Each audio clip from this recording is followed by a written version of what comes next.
So I remember a song back in 1973. Billy Joel, he released a song called "The Piano Man," where he's telling a story about a lot of people that are feeling lonely, and they collect in a bar to feel a little less lonely and listen to Billy Joel play the music. So I was always struck by that phrase. Paul, a real estate novelist, and that descriptor always struck me in great part because there's not many writers in this business. And maybe Billy Joel's right. Maybe we're a lonely crowd, but I do think that when writers in the real estate industry start to connect some of the dots, it can have a really meaningful impact. You are listening to the AFIRE Podcast, real estate, technology, cross-border investing, and the opportunities of a changing world. Let's start a conversation now. So that's why I'm really glad today to be able to sit down again with a former guest of the AFIRE Podcast, Ethan Penner. Many of you probably already know him or know of him. He's the CEO of Mosaic Real Estate Investors, adjunct professor at Pepperdine University, former president of CBRE Capital Partners with Nomura back in the 90s, has certainly been a leader in our industry in terms of aggregating capital, putting it to work. I just found out that Fordham University Real Estate Institute has decided that he is the 2024 Visionary Award winner. Congratulations on that, Ethan. And he has recently published a book back in November of last year called Greatness is a Choice. So thank you so much, Ethan, for joining me on the AFIRE Podcast. Oh, it's fun to be with you and pleasure to reprise our conversation of, I guess it's been more than a year and a quarter ago or so. One should always check in with Ethan once a year. I think it's one of those important things you have to do. Well, before we talk about your book, and I certainly want to talk about it, it was a fascinating read. I really would love to your point, continue the conversation for last time. We're a year in. A lot of things are the same as they were a year ago. We're still in kind of a frozen state, wondering when things are going to happen. But you made a big move at the beginning of this year with your partner, Chad Carpenter, opening a new $1 billion office mortgage REIT. Things are moving. There are some folks, including you, that are starting to make some moves in terms of trying to call the bottom or somewhere around that and to start making investments. So I want to get your sense of how have things changed, if at all, from a year ago? Well, I would not say that I'm calling the bottom for office, by the way. Far from it, actually. But I do believe, you mentioned that. And so let's start by talking about office and my involvement with Chad in what is called Reven Office REIT. Chad is someone I've known for more than 25 years. He ran a company based in San Diego back in the 1990s and had amassed 11 million square feet of office in that company called Equistone.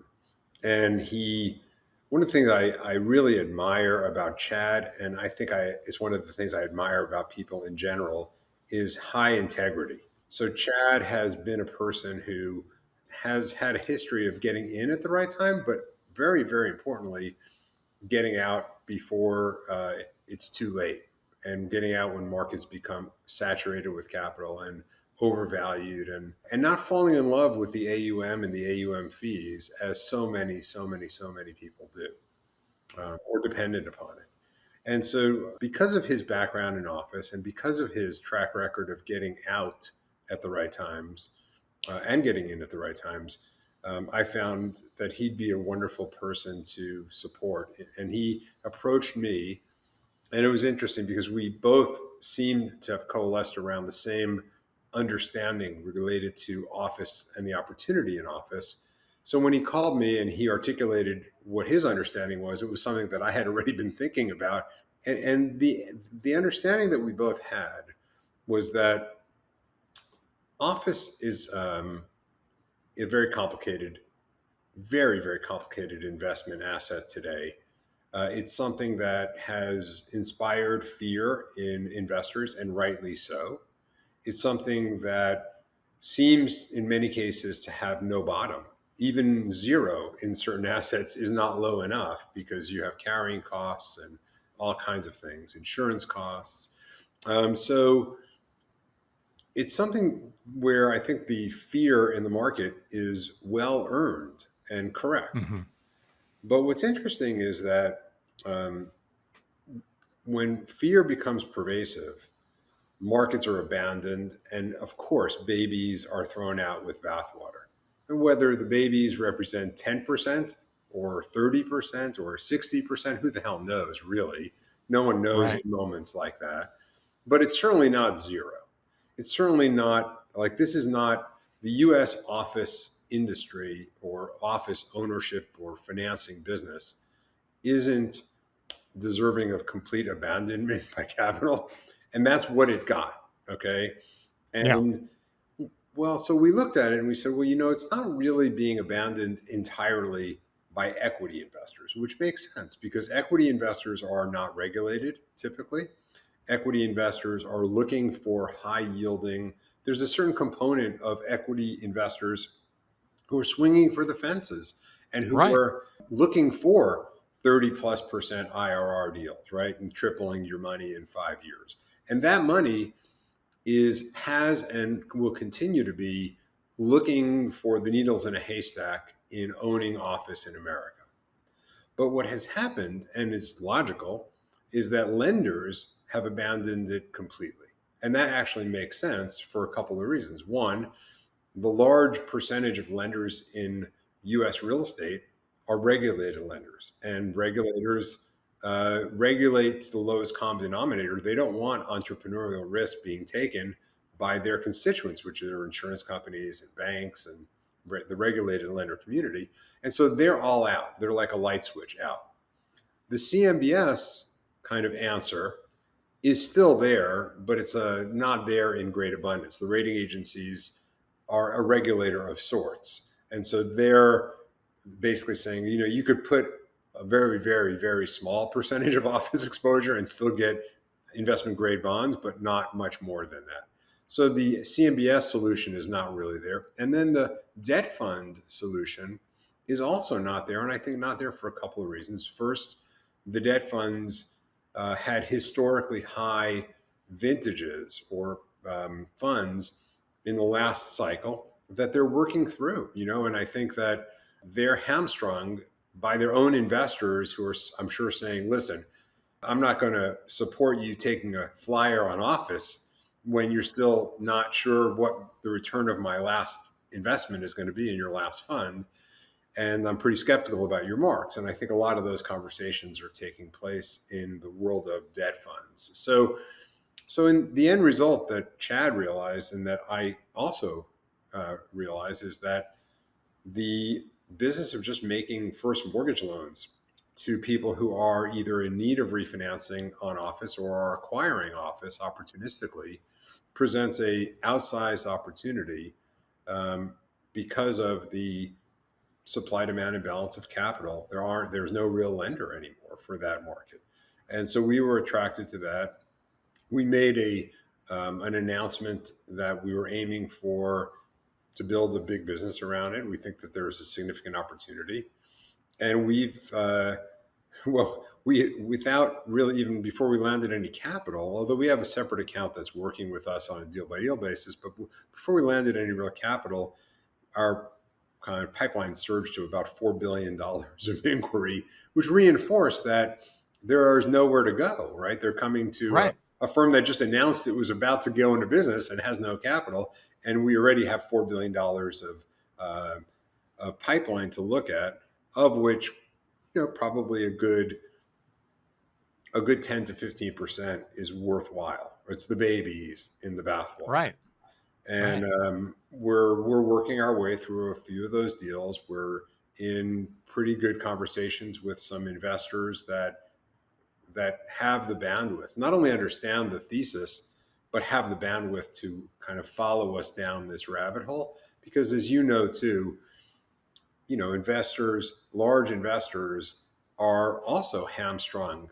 There's a reason why there's no capital, right? Because of fear, and fear governs a lot. And so, you mentioned Nomura. This is really reminiscent of that early time in my career when in the early 90s, the regulated lenders abandoned all of real estate, not just office. Right. And there were literally no lenders. And then I got backed by Nomura Securities. and created a gigantic, the largest lender in the history to that time in the US, and created the CMBS or securitization solution for real estate. And I was only able to do it because the light switch went off for regulated lenders, and regulated lenders had been the entirety of, there were no debt funds at that time. So it was all the lenders available went out of business at the same time. That's true now for office to a large extent. And so I think that I was fortunate to find Nomura as my backer because they had not been in the US real estate market. They had no scars to like keep them fearful or sidelined as most had. And we're now kind of forced to find our Nomura of today. Like who would back us today that doesn't have the baggage of scars from the last cycle? And it's really a needle in the haystack because, last cycle, a lot of capital was expressed and there's a lot of scars around. But, when you think about it, yes, it's a needle in the haystack, but it's a needle that everyone believes is there. I think that's helpful from an asset level. We see those. There's record rents and great leasing still, even in this market for certain assets in certain markets. We haven't had a conversation, Gunnar, Chad and I, where someone's basically laughed us out of the room and said, "You guys are complete idiots." Everyone has said this makes perfect sense. But a lot of people say we're just not in the position to act on it. So I think you're right. The nice thing is it kind of has the ring of truth to it, which I think will ultimately lead us to have some modicum of success. So you're really only focusing on that part of that business is just an office market. It's a play on office and office only. And it's interesting I think that in the wake of as we think about office and the unique challenges of owning and understanding and underwriting office, I think it's safe to say that it's not a business that is a generalist business. It's really a specific, unique business and requires a unique focus. So I think one of the things that might come out of this kind of office crisis is an appreciation by investors that if they're going to be in office, they're going to be wanting to invest in an office specialty finance or specialty investment company, not a generalist lender, not a generalist debt fund, and not a generalist kind of opportunistic investor. That office is special, and understanding and managing the risk associated with office requires a sole 100% specialty focus. And I think that's what we're aiming to create here. That makes a lot of sense. When I interviewed or last surveyed our membership at the beginning of this year about office and the change in the characteristics of demand for office or how tenants are looking at it, what is the office building of this post-COVID period, whatever you want to call it, a majority of them said they don't know. We're still figuring it out. We haven't found what that elusive new normal is. So as you're looking at this asset class, how do you see it? I mean, it's not just being a specialist, it's being someone who can understand a little bit farther forward where the puck is going. Where do you think we're going with office generally? Well, I think that the days that I and you grew up in and enjoyed, where we would show up in our office at 8 a.m. in a suit and tie and leave at 6 or 7 p.m. and do it 5 days a week and have all the associated joy. There's a lot of joy that I think people don't fully, you don't know what you don't know. And young people today don't know what they don't know, but they don't know what they don't know. And there was a tremendous joy in the career path growth available, the learning, the camaraderie, the mentorship, the friendships that developed, and even the flirtations that led to sometimes marriages. And I think the younger generation today, kind of COVID gave them the license to say, we don't want that. And Zoom has also done a pretty good job of helping chip away at that. So, I look back at my Wall Street days. I was in the office. I was in the office as a trader 5 days a week, 10 hours a day minimum. And then I moved over to building that Nomura business. I was in the office 3 days a week, 12 hours a day and probably 2 days a week traveling. And I think those 2 days a week traveling now are the Zoom calls to a very large extent. So I think that perhaps an analogous position today will be 3-day work weeks in the office and 2 days at home that you do Zoom calls and stuff like that, and you handle your stuff from home. So I think we're moving heavily towards that future.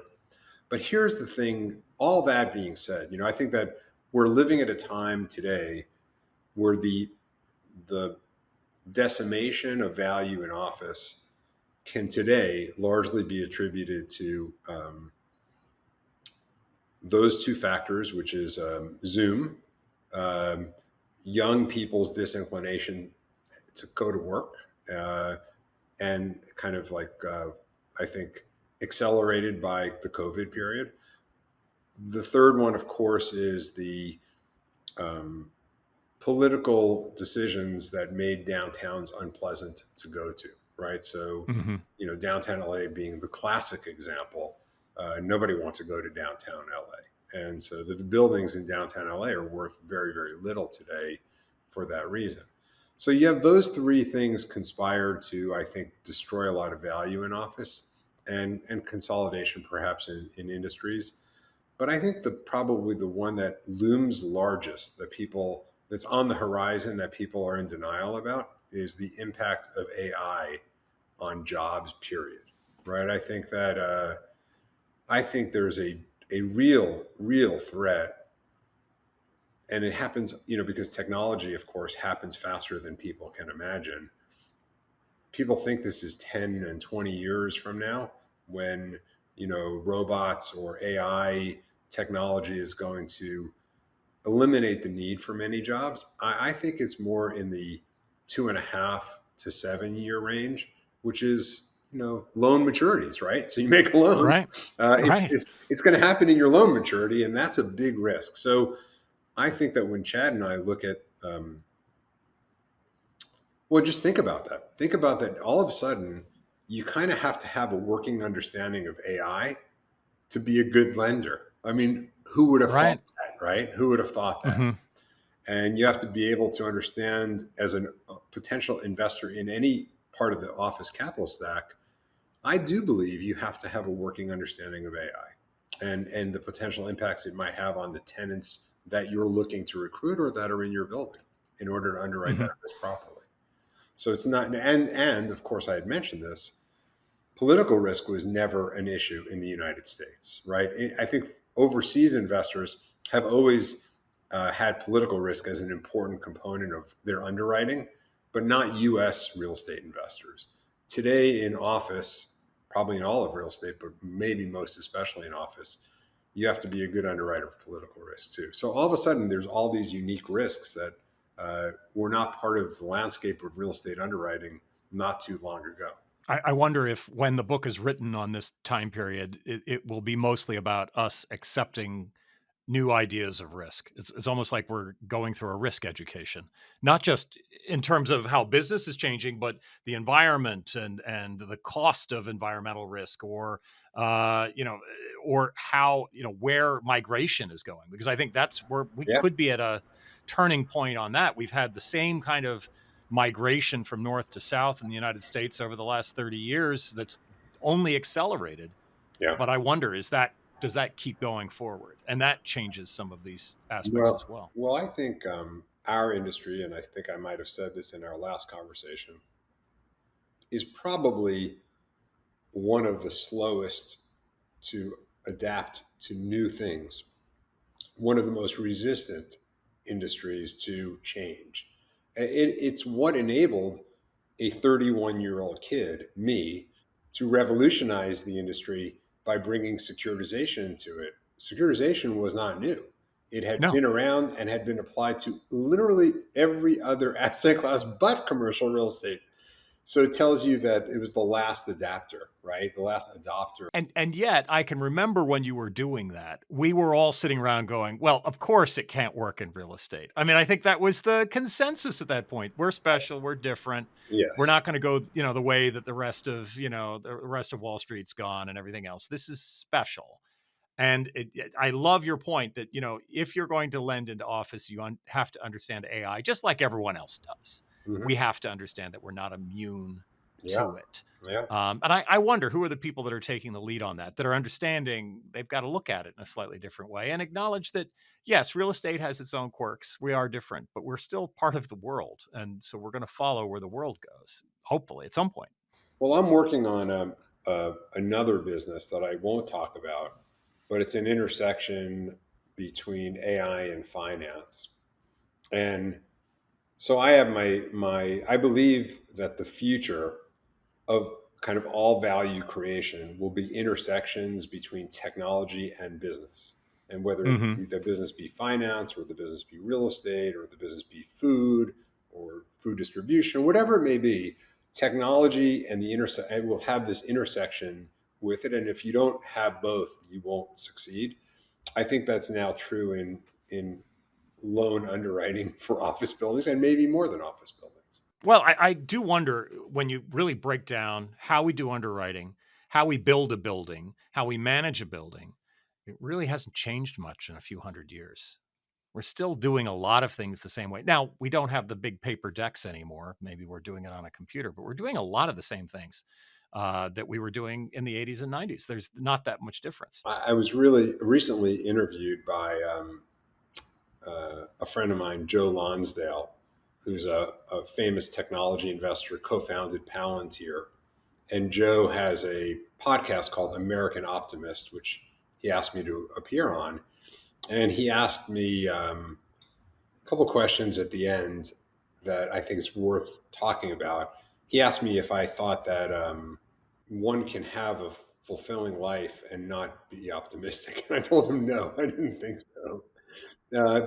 But then he asked me, what would you tell young people today who feel that things are not great and in fact things seem to be collapsing and are therefore not inherently optimistic about their futures?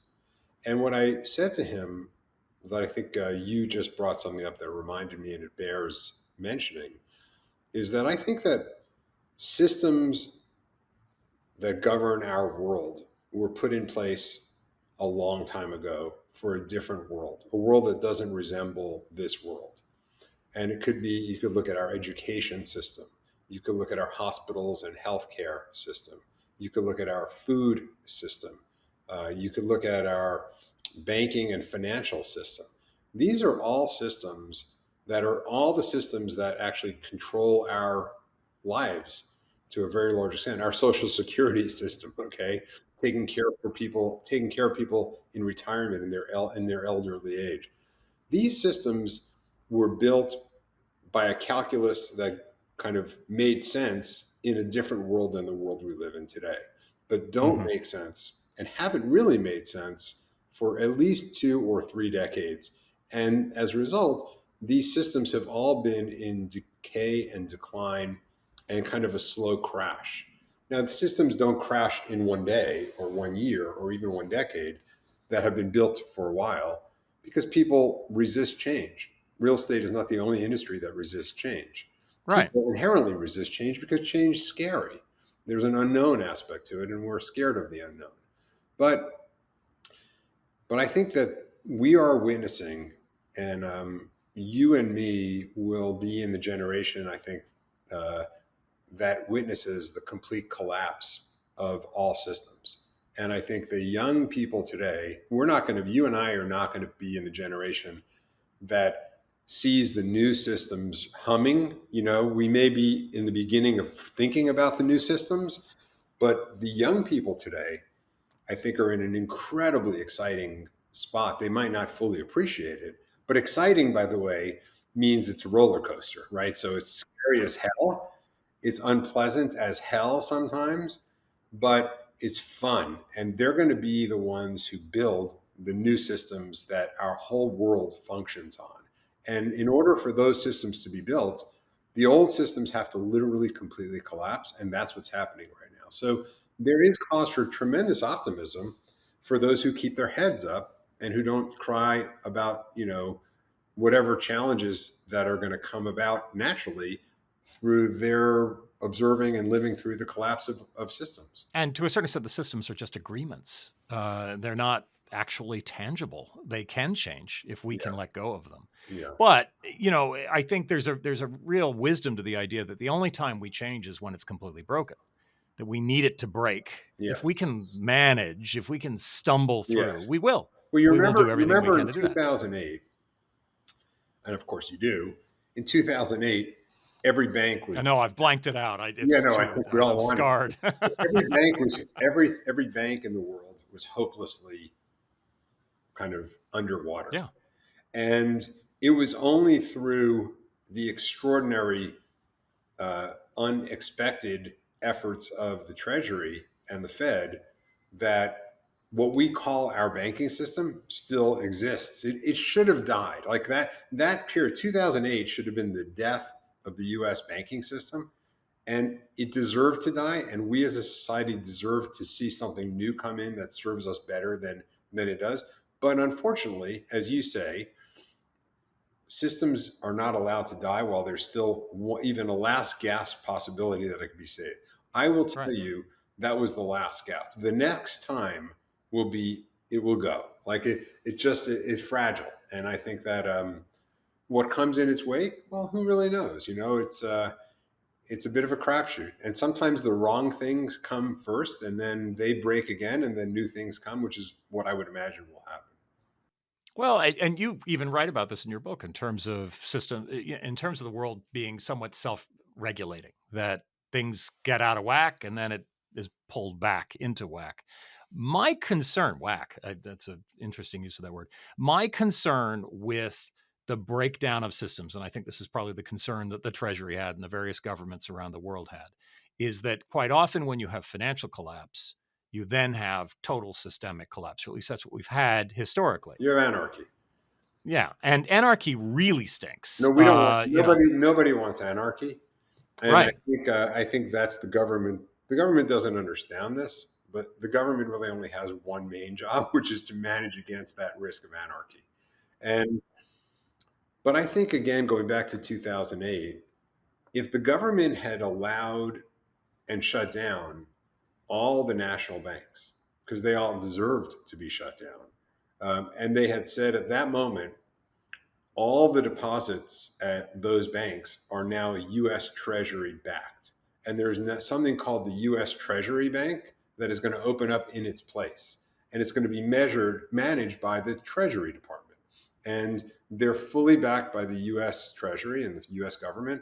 And there would not have been chaos. What would have happened is two things. One, the management teams of those banks would have lost their careers as they deserve to. They deserve to, rather than continue to make increasingly large bonuses over the last 15 years. And it would have created, you need to have a forest fire for new trees to grow. So the fact that those trees were still standing and it still remain has actually impeded creative solutions to create a finance system that serves the United States citizens better than the old one that's still standing in a dilapidated state does. And so I would have done that. I would have cleaned out the dead trees. I would have saved all the depositors so that you don't have anarchy and you don't have starvation, and life would have gone on in a very, very nice and I think improved way. And creative entrepreneurship would have filled that void. Do you think that creative entrepreneurship is active on the finance side? No, we haven't seen creative entrepreneurship in the world of finance in at least 25 years, and there's a reason for it. It's because it's crowded out. So I guess you're not saying that crypto is entrepreneurial finance at this point. I mean, I don't understand the difference between crypto and tulips. I agree. Tulips or, other pyramid type schemes at this point. Part of what just infuriates me about crypto is the amount of energy that is being expended, actual, electricity. No, I know.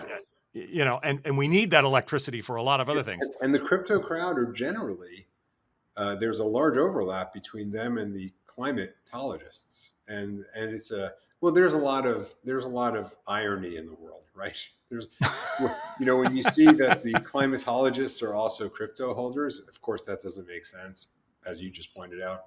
There's all kinds of weird ironies that exist in our world. I do wonder when we talk about financial innovation and change, what do you think it's going to take to reignite that? Is it going to take a collapse such as the one there's no question. That's the only way we're going to get there? It's the only way. We won't see innovation in finance until the trees are allowed to burn to the ground. So let's take a pivot here to your book, which was, again, a joy to read. I'd recommend to anyone who's listening. Greatness is a Choice. Very interesting to me that it's not a book you see very often, certainly coming from someone in the real estate world. It reminded me a little bit of Balthazar Gracian, the 18th century Jesuit priest who wrote A Pocket Mirror for Heroes. Or I don't know, it probably borrowed a bit from Sun Tzu or from Musashi with the Book of Five Rings. It has that aspect of, points of wisdom, ideas, thoughts, struggles. Look, I've been told that it's really one of the great compliments when people think about, like, okay, what book does this remind them of or such. And I've even heard in there's a Jewish book called Pirkei Avot, kind of wisdom of the ages or teachings of the ages. And there are some really great philosophers, you just mentioned a few, who have written pocketbooks like this. And I think that's what this is. It's a guide to, I think, clear thinking. Really, that's the way I see it. And it's intended to provoke. It's not intended to dictate. So I know, right. I wrote these. There's 69 chapters. Each chapter is 3 pages or fewer, and that's by design for a couple of reasons. One is, we live in a moment in time when time is short for everyone. And so out of respect for people's time, I didn't want to write a long book. I also wrote a book where each chapter stands on its own, right? So someone could read chapter 5 and put it down and come back to chapter 6 or 16 or 26 3 months later. It doesn't matter. You would not have lost the continuity. Each chapter stands on its own. And then I made each chapter really just the core idea rather than, so each chapter could have been 20 pages or even 100 pages if I decided to do what a lot of writers do, which is make a point and then repeat that point through storytelling and maybe tell 10 stories that drive the same point home over and over and over again. I despise those books, but they're very, very common. And because what I think happens is not only a time waste, but it also is a block from the actual reader owning the idea in the context of his or her own life. So like, I mean, let's just, you take an idea and it's, time is the most valuable thing. I think it's one of my chapters, or the duality, any chapter in my book. And well, it means something to me because I've lived my life my way, from birth through today. But my life is very different than your life. You were born in a different place, to a different family, in a different community, and had a different journey. And what I hoped for, I think that the ideas are universal ideas. And I think that they're going to be interpreted and become more meaningful if I don't block the reader by giving them my life story kind of as it pertains to that idea, and allow them to own that idea and to close the book and contemplate after reading a page or two of a chapter and contemplate how that idea has had meaning for them in their life or how it means something to them today. And I think that's what I was aiming for. And I wrote a book that I would want to read for that reason. It certainly feels like an invitation to reflect. Just about every chapter is just, okay, take a moment. Let's think about this. And have a conversation too. Talk to your family, talk to your friends, talk to your coworkers, and I think deepen your understanding of each other and your relationship in the process. You had a chapter titled "Giving Advice is Senseless." And I thought that was especially ripe from the standpoint that you could interpret this book as a kind of advice book in a way, or a way of thinking about what is the right way to go. Expand on that. Why do you say giving advice is senseless? And why is that part of a book that, to a certain extent, is helping you think about what one could do or how your life should be? Yeah. Well, the giving advice, let me start with the first one. Giving advice is senseless. I'll give you an example of why. A person who has achieved a certain age, so I'm 63 right now, I'm definitely in a different state of awareness and understanding than I was at the age of 23 or 27 Right. or 32. And maybe because of my age, I would be less inclined to charge the hill, as they say in military terms, right? Right. You remember, like, why is it that militaries recruit 18 to 21-year-olds? I mean, in reality, they're actually less physically fit than 23 to 30-year-olds, right? Your physical peak is not 18 to 21; it's older than that. But historically, militaries are filled with 18 to 21-year-olds, and the reason given is that 18 to 21-year-olds, when they are told to charge the hill, they charge the hill. Okay, Right. they don't think about the consequences, the negative consequences that might come to them for charging that hill. Giving advice, and why I said I think it's senseless, is if I gave advice to a younger version of myself, I might have talked the younger version of myself out of giving it all to being as blindly ambitious, perhaps, as I needed to be to accomplish what I was accomplishing or was aiming to accomplish. Mm-hmm. So I think that there's an appropriateness, for example, for age, and there's an appropriateness for different people because every person's on his or her own journey, and it's impossible for another person to know kind of what's right for the experience that that other human soul needs to experience to evolve as it's destined to do. And so I think that advice giving must be done with great care. I give general advice, like don't lie, cheat, or steal. Those things seem to be universal. But like for me to say to a young man or woman who comes to me and says, well, what career path should I take? Should I take this job or that job? I mean, I know what I would do, but as I tell them when they ask me that question, I said, like, I know myself and I know my skills and I know my weaknesses, and I would make this choice for Ethan Penner. But I don't know if that's the right choice for you because you're not Ethan Penner. You may have different skills, and my weaknesses may be your strengths. And so for you, a completely different choice would be appropriate. And so this whole idea of advice giving presupposes that we're on a same path and a similar journey with similar attributes and similar weaknesses. And that's just false. Now, my book might seem like a book of advice, which goes against the whole don't give advice chapter.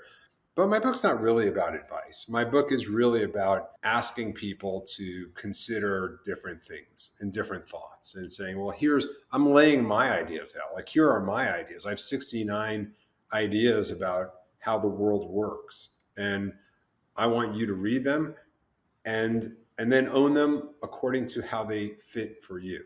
And by the way, I think that someone who reads my book, let's say today, puts it down and picks it up 10 or 20 years later, I think they're going to get more or different things out of it 10 or 20 years from now than they will today, because they'll be a different person, just like you and I are different than we were 20 or 30 years ago.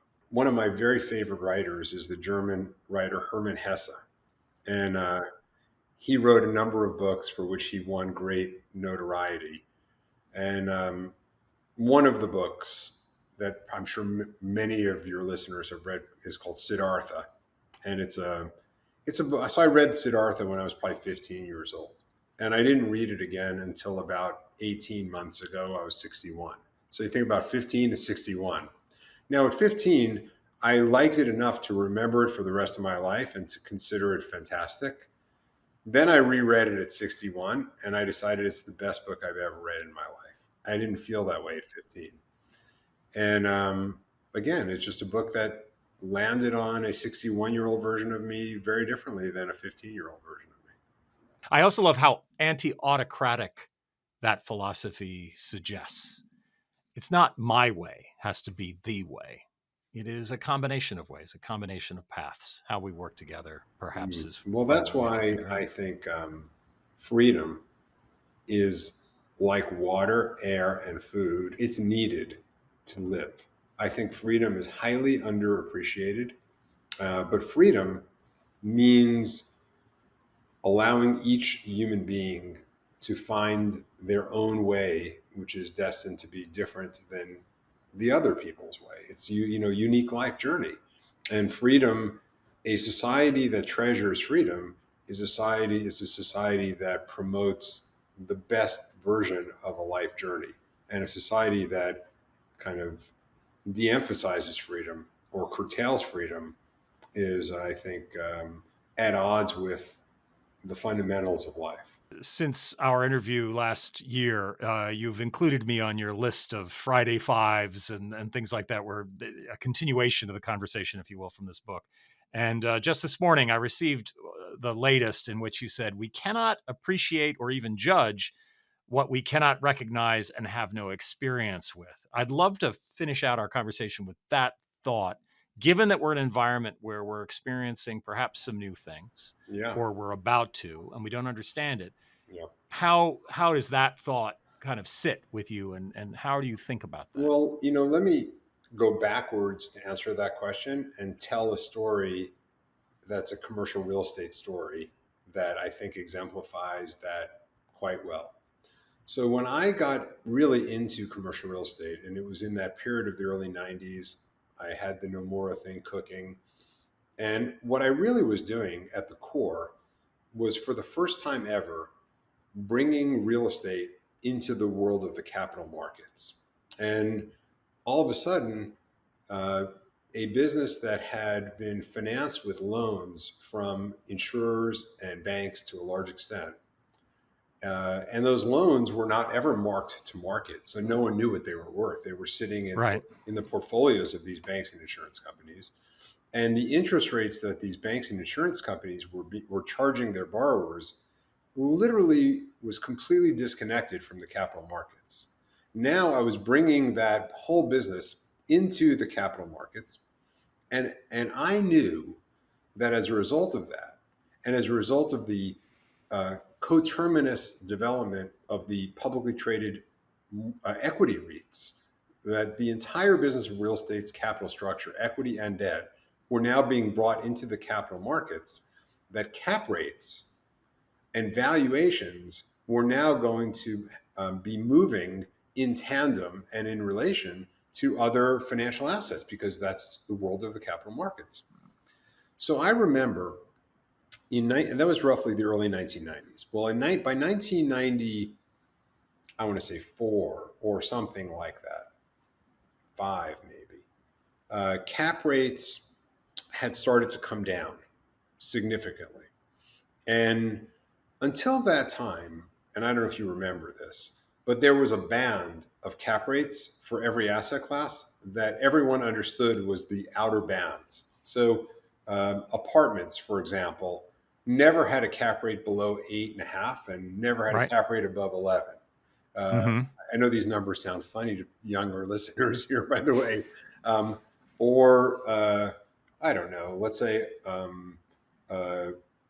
strip centers never had a cap rate below 9 and never had a cap rate above 11. That was the band.